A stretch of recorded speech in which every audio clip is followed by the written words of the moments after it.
আজ আমি এমন একটা মুভি এক্সপ্লেন করতে যাচ্ছি যা দেখে তোমরা সত্যি চমকে যাবে। মুভিটি একটি চোরকে নিয়ে বানানো হয়। তাকে চোর বলা উচিত নয়, তাকে আর্টিস্ট বলা উচিত। সে আর্টিস্ট কেনই বা হবে না?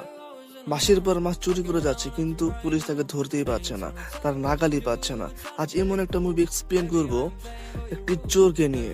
তোমরা সম্পূর্ণ ভিডিওটি দেখো, না দেখলে তোমরা এই ভিডিওটি খুব মিস করবে। চোখের সামনে থেকে হঠাৎ উধাও হয়ে যাওয়া ছিল তার স্পেশালিটি, কিন্তু এরপরেও একদিন সে পুলিশের হাতে ধরা পড়ে। তাহলে কি হবে এখন?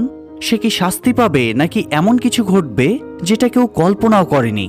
এই দুর্দান্ত গল্পটাই জানবো 2021 সালের অসাধারণ একটি হাইস্ট মুভি ডায়াবলিকের গল্প থেকে। তো চলুন আর কথা না বাড়িয়ে সরাসরি গল্পে চলে যাই। শুরুতেই আমরা গল্পের মেইন ক্যারেক্টার এবং নামকরা চোর ডায়াবলিককে দেখতে পাই।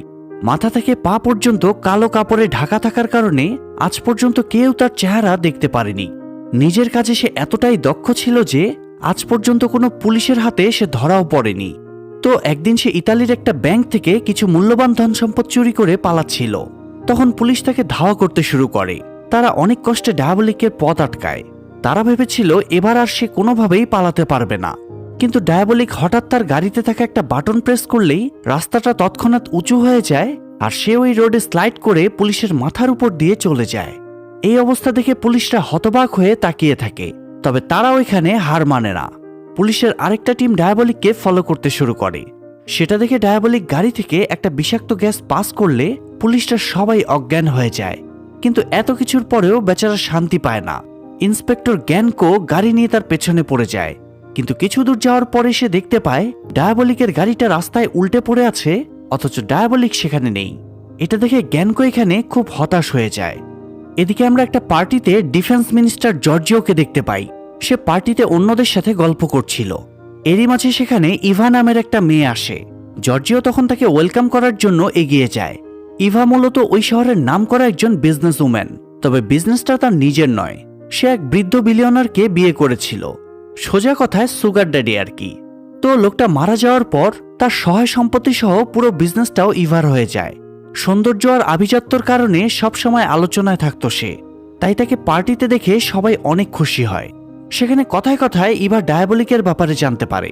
সবাই ইভাকে সবসময় সতর্ক থাকতে বলে, না হলে ডায়াবলিক যে কোনো সময় তার সম্পদ চুরি করার জন্য হামলা করতে পারে। একজন চোর হওয়া সত্ত্বেও সবাই ডায়াবলিকের স্মার্টনেসের প্রশংসা করত। সেটা শুনে ইভার মনে তাকে নিয়ে একটা কৌতূহল জাগে। সেদিন পার্টি শেষে জর্জিও ইভাকে তার বাড়িতে পৌঁছে দিতে চায়, কিন্তু ইভা তাতে রাজি হয় না। এখন প্রশ্ন হচ্ছে জর্জিওর সাথে ইভার সম্পর্ক কি, আর এর উত্তর আমরা সামনেই জানতে পারবো। তো পার্টি থেকে ফেরার পথে হঠাৎ ইন্সপেক্টর গ্যানকো এসে ইভার পথ আটকায়। তাকে দেখে ইভা একটু অবাক হয়, তবে গ্যানকো তাকে সতর্ক করে দেয় যে ডায়াবলিক যে কোনো সময় তার উপর অ্যাটাক করতে পারে। কথাটা শুনে ইভা টেনশনে পড়ে যায়। এরপর তারা একটা রেস্টুরেন্টে বসে এই ব্যাপারগুলো নিয়ে ডিসকাস করতে শুরু করে। সেখান থেকে জানা যায় ইভার কাছে একটা স্পেশাল পিঙ্ক ডায়মন্ড আছে, যেটা খুব রেয়ার এবং মহামূল্যবান। গ্যানকো নিশ্চিত ছিল যে ডায়াবলিক ওই ডায়মন্ডটা চুরি করতে অবশ্যই আসবে, তাই সে ইভার কাছ থেকে তার সব ডিটেলস নিয়ে নেয়। সে কোন হোটেলে থাকছে, রুম নাম্বার কত, তার সাথে কেউ থাকছে কিনা ইত্যাদি। সবকিছু শোনার পর চলে যাওয়ার সময় গ্যানকো তাকে আবারও সতর্ক করে দেয় যাতে সে কারো উপর বিশ্বাস না করে, কারণ ডায়াবলিকের আসল চেহারা যেহেতু কেউ দেখেনি, তাই লোকটা আসলে কে সেটা শনাক্ত করা সম্ভব নয়। হতে পারে লোকটা হোটেলের ম্যানেজার অথবা কোনো ওয়েটার, এমনকি গ্যানকো নিজেও হতে পারে। তাই ইভা তখন তার কথা মেনে নেয় এবং গ্যানকো সেখান থেকে চলে যায়। এদিকে ইভা যে হোটেলে থাকছিল সেখানে রবার্টো নামের একজন ওয়েটারকে নিযুক্ত করা হয় স্পেশালি ইভাকে টেক কেয়ার করার জন্য। তো এক রাতে রবার্টো তার বন্ধুদের সাথে আড্ডা দেওয়ার সময় ইভার বিষয় নিয়ে কথা বলছিল। তখন দেখা যায় তার রুমের ভেতরে একটা স্পিকার লুকিয়ে রাখা আছে, সেটার মাধ্যমে তাদের কথাগুলো ডায়াবলিক শুনছিল। এরপর রবার্টো সেখান থেকে বেরিয়ে বাড়ির উদ্দেশ্যে রওনা হওয়া মাত্রই কেউ একজন আড়াল থেকে তার উপর অ্যাটাক করে। বলাই বাহুল্য যে লোকটা ডায়াবলিক ছিল। সে রবার্টোকে খুন করে তার লাশটা গায়েব করে দেয়। এরপর ওই স্পিকারে রেকর্ড করা ভয়েসগুলো শুনে শুনে রবার্টোর মতো কথা বলার প্র্যাকটিস করতে থাকে সে। তখনই আমরা প্রথমবার ডায়াবলিকের চেহারা দেখতে পাই। এরপর সিন শিফট হলে আমরা এলিজাবেথ নামের একটা মেয়েকে দেখতে পাই। তার হাজবেন্ড ওয়াল্টার বেশ কিছুদিন বাড়ি না ফেরায় সে বেশ চিন্তায় ছিল। সে তার হাজবেন্ডকে অনেক ভালোবাসত, কিন্তু তার হাজবেন্ড কখনোই সেই ভালোবাসার মূল্য বোঝেনি। এটা নিয়েই বেচারি অনেক আপসেট ছিল। তখন তার বান্ধবী তাকে বোঝায় নিশ্চয়ই ওয়াল্টার কোনো ঝামেলায় আছে, সে অবশ্যই ফিরে আসবে। এদিকে ইভা হোটেলে গেলে সেখানকার ম্যানেজার সহ সব স্টাফরা তাকে সুন্দরভাবে ওয়েলকাম জানায়। এরপর তার সাথে রবার্টোর পরিচয় করিয়ে দেয়। ইভা তাদের সাথে কথা শেষ করে সোজা রুমে চলে যায়, আর তাকে ফলো করতে করতে রবার্টো সেখানে পৌঁছে যায়। কিন্তু প্রশ্ন হচ্ছে, রবার্টো তো গতকাল মারা গিয়েছে, তাহলে এই লোকটা কে? আসলে ডায়াবলিক নিজেই রবার্টো সেজে ইভার উপর নজর রাখতে সেখানে গিয়েছিল। তো রুমে ঢুকে ইভা গোসল করার জন্য ওয়াশরুমে গেলে রবার্টো সেই সুযোগে রুমে ঢুকে একটা লকার খোলার চেষ্টা করে, কারণ ওই লকারের ভেতরেই সেই রেয়ার পিঙ্ক ডায়মন্ডটা ছিল। মজার ব্যাপার হলো, এত দামি একটা জিনিস এমন একটা লকারে রাখা হয়েছে যেটা খুলতে ডায়াবলিকের মাত্র কয়েক মিনিট সময় লেগেছে। কিন্তু দুর্ভাগ্যবশত ডায়মন্ডটা বের করার আগেই ইভা ওয়াশরুম থেকে বাইরে বেরিয়ে আসে। তখন ডায়াবলিক বাধ্য হয়ে রুমের আড়ালে লুকিয়ে পড়ে এবং আড়াল থেকে মনোযোগ দিয়ে ইভাকে দেখতে থাকে। এরই মাঝে হঠাৎ ইভার চোখ তার উপর পড়লে তখন সে ইভাকে জিজ্ঞেস করে তার কিছু লাগবে কিনা। ইভা না করে দিলে সে চুপচাপ সেখান থেকে বেরিয়ে যায়। অন্যদিকে সেই রাতে এলিজাবেথ বাড়ি ফিরে দেখে ওয়াল্টার তার জন্য বাড়িতে অপেক্ষা করছে। তাকে দেখে মেয়েটা ভীষণ খুশি হয় এবং দৌড়ে গিয়ে তাকে জড়িয়ে ধরে। আর তখন দেখা যায় তার হাজব্যান্ড ওয়াল্টারই হচ্ছে ডায়াবলিক। তবে এলিজাবেথ এই ব্যাপারে কিছুই জানে না। ওয়াল্টার তাকে জানায় সে শুধুমাত্র এলিজাবেথের সাথেই দেখা করতে এসেছে, সেখানে বেশিক্ষণ থাকা তার পক্ষে সম্ভব হবে না, তার খুব ইমার্জেন্সি একটা কাজ আছে। সেটা শুনে এলিজাবেথের মন খারাপ হয়ে যায়। সে ওয়াল্টারকে অন্তত ডিনারটা করে যাওয়ার জন্য রিকোয়েস্ট করে, কিন্তু ওয়াল্টার তার কথা না শুনে সেখান থেকে বেরিয়ে যায়। এদিকে সেই সন্ধ্যায় ইভা গিয়েছিল জর্জিওর সাথে দেখা করতে। সেখানে কথায় কথায় জর্জিও তার কাছাকাছি আসার চেষ্টা করে, কিন্তু ইভা তাকে কাছে ঘেঁষতে দেয় না। জর্জিওতে বেশ রেগে যায়। তখন জানা যায় জর্জিও আসলে ইভার ফিয়ন্সি, আর খুব দ্রুতই তাদের বিয়ে হতে যাচ্ছে। কিন্তু ইভাকে দেখে মনে হয় না তাদের মধ্যে কোনো ভালোবাসার সম্পর্ক আদৌ আছে। সে খুব কৌশলে জর্জিওকে অ্যাভয়েড করে সেখান থেকে বেরিয়ে যায়।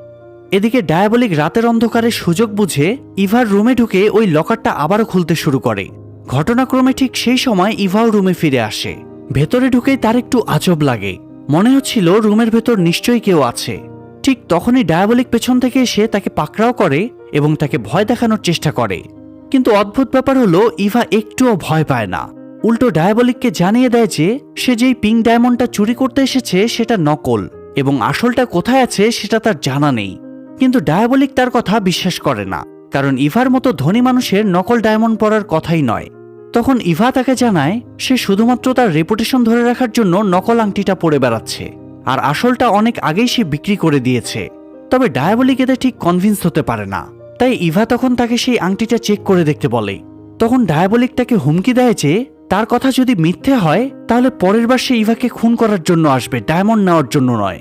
তবে এই কথাতেও ইভা কোনো ভয় পায় না, বরং সে তাকে সেডিউস করার চেষ্টা করে। আসলে ডায়াবলিকের এত সুনাম শোনার পর ইভার মনে তার প্রতি একটু অদ্ভুত ফ্যান্টাসি তৈরি হয়েছিল, যে কারণে আজ ডায়াবলিককে সামনে পেয়ে সে নিজেকে সামলাতে পারে না। কিন্তু ডায়াবলিক তো এত সহজে ধরা দেওয়ার পাত্র নয়, তাই ইভা তার সাথে কিছু করার আগেই সে উধাও হয়ে যায়। আর সেটা দেখে ইভার ইন্টারেস্ট আরও বেশি বেড়ে যায়। তবে ডায়াবলিক তার গোপন আস্তানায় গিয়ে সেই ডায়মন্ডটা চেক করে দেখে আসলেই ইভা ঠিকই বলেছে, ডায়মন্ডটা সত্যিই নকল। এরপর সিন শিফট হলে আমরা দেখতে পাই হঠাৎ মাঝরাতে এলিজাবেথের ঘুম ভেঙে গেলে সে বারান্দায় এসে একটা অদ্ভুত ব্যাপার দেখতে পায়। সে দেখে বাড়ির সামনে থাকা বাগান থেকে কালো কোট পরা একটা অদ্ভুত লোক উঠে আসছে। এটা দেখে মেয়েটা ভীষণ ভয় পেয়ে যায়। ঠিক সেই সময় সে বাড়ির ভেতর কারো পায়ের শব্দ শুনতে পায়। তার মনে হচ্ছিল ডায়াবলিক আবার এলো না তো।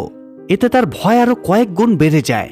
তবুও মনে সাহস নিয়ে সে ওই শব্দটাকে ফলো করতে করতে এগিয়ে যায়। এরই মাঝে ওয়াল্টার তার সামনে চলে আসে। তাকে দেখে এলিজাবেথ একটু স্বস্তি পায়। সে ওয়াল্টারকে সবকিছু খুলে বলে, কিন্তু ওয়াল্টার সেটা মানতে চায় না, বরং তাকে বুঝিয়ে দেয় যে সে হয়তো ভুল দেখেছে, এটা তার মনের ভ্রম ছিল। আর এলিজাবেথ সেদিন একটু ড্রিঙ্ক করেছিল, তাই তারও মনে হয় সে হয়তো ভুলই দেখেছে, যে কারণে সে আর বিষয়টা নিয়ে বেশি মাথা ঘামায় না। এদিকে পরদিন সকালে ইভা চোখ মেলে দেখে তার সেই আংটিটা ডায়াবলিক ফেরত দিয়ে গিয়েছে। ইভার কাছে ব্যাপারটা বেশ অদ্ভুত লাগে। রাতের অন্ধকারে লুকিয়ে ভেতরে ঢোকা গেলেও সাত সকালে ডায়াবলিক হোটেলে ঢুকে পড়বে এটা তার হজম হচ্ছিল না। তাই সে কৌতূহলবশত রবার্টোকে ডাক দেয়। রবার্টো তখন রুমের বাইরেই ছিল, তাই ইভা তাকে ডাক দেওয়ার সাথে সাথেই সে ভেতরে চলে আসে। ইভার কাছে সবকিছু কনফিউজিং মনে হচ্ছিল, তবে ডায়াবলিক তার সব কনফিউশন দূর করে দেয়। সে ইভার সামনেই রবার্টোর মুখোশটা খুলে তার আসল চেহারাটা তাকে দেখিয়ে দেয়। ইভা তাকে দেখে অবাক হয়ে যায়। এই প্রথম সরাসরি ডায়াবলিকের চেহারা কেউ দেখতে পেয়েছিল। হ্যাঁ, এর আগেও এলিজাবেথ তার চেহারা দেখেছে ঠিকই, কিন্তু সেই যে ডায়াবলিক এটা তো সে জানতো না। তবে এখানে সব থেকে বড় প্রশ্ন হচ্ছে, ডায়াবলিক সবাইকে রেখে কেন ইভাকেই সে তার আসল চেহারা দেখালো? আসলে ইভাকে তার ভালো লাগতে শুরু করেছিল। তাছাড়া গত রাতে সে যে ইভার উপর অ্যাটাক করেছে এটা তো ইভা কাউকে জানায়নি। এটা দেখে ইভার প্রতি তার একটু একটু করে বিশ্বাস জমতে